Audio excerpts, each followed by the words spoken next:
Fala que fala, bem-vindo ao canal Simplicidade que Fala, Paulo Andrade aqui, obrigado por você clicar nesse vídeo, espero que esse vídeo te abençoe, te ajude a crescer no seu relacionamento com Jesus, porque esse é o único objetivo do canal. Eu não sei se você já se perguntou alguma vez, porque às vezes parece algumas coisas tão difíceis, porque às vezes o passado, parece nos assombrar de algumas coisas, ou algumas coisas relacionadas a esse tipo, mas eu queria ler com você esse texto que está em 1 Timóteo, que vai te ajudar a entender algumas coisas, ou espero que pelo menos te ajude. 1 Timóteo, no capítulo 1, vou ler a partir do versículo 12, que diz o seguinte: dou graças a Cristo Jesus nosso Senhor, que me capacitou porque me considerou fiel, pondo-me no ministério.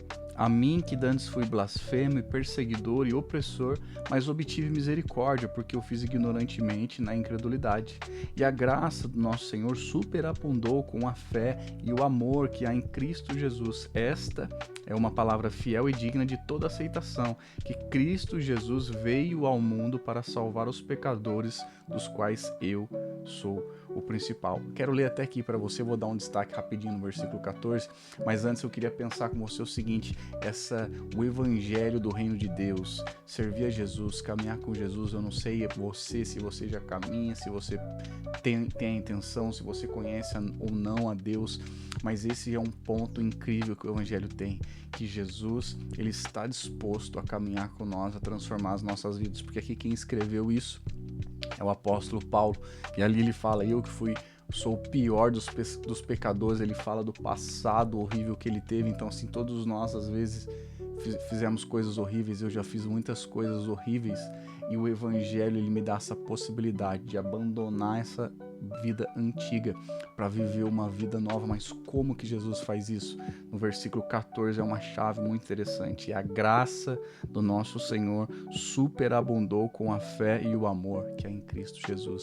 A graça de Deus. Jesus, ele nos chama para seguir a ele, para viver para ele, mas ele libera a graça dele.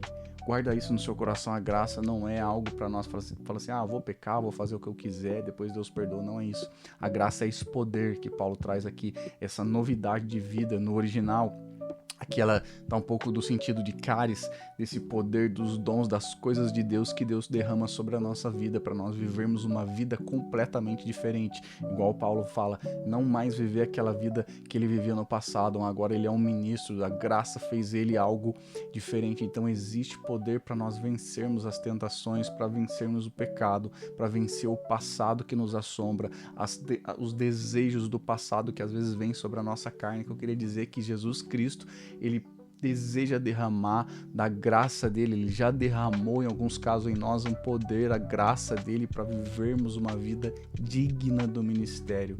Então não aceite viver uma vida longe da Bíblia, não aceite viver uma vida longe de Deus, não aceite viver só antes eu não ia na igreja, agora eu vou na igreja, não seja só mais um.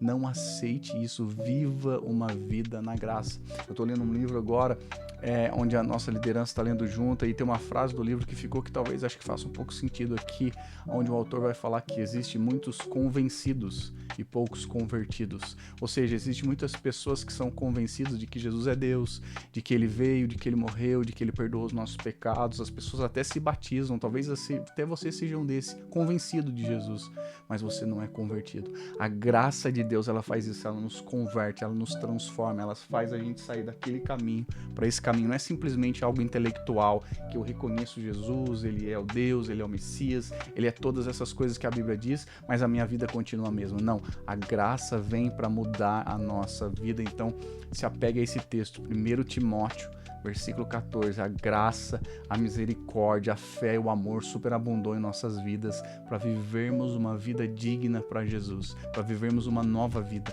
Abandone o seu passado, as práticas do passado, viva uma vida na graça. Não seja um convencido, seja um convertido. Essa frase não é minha, é do livro. Não seja um convencido, seja um convertido. E um desafio talvez para você que ficou até aqui leia a carta inteira de Timóteo como se Paulo estivesse escrevendo para você. Você vai ver se não tem coisas que vai te desafiar demais aqui. Parece que é algo que Paulo está escrevendo para nós hoje, para a sua vida, para a minha vida. Eu tenho passado alguns dias aqui nessa carta, e é muito confronto, é muito desafio, não é algo maravilhoso, é algo doloroso, é algo que espreme. Você fala assim, puxa, Jesus, eu preciso mudar muito. Mas a graça de Deus está lá para nos transformar. Você já sabe, toda terça-feira às 9 horas tem vídeo novo no canal. Deixa um like, se inscreve, compartilha. Espero que esse vídeo bem rapidinho tenha te abençoado. Pesquise aí os outros conteúdos no canal, os nossos devocionais de oração, todas as coisas voltadas para te ajudar a crescer no seu relacionamento com Jesus. A gente se vê no próximo vídeo. Até mais.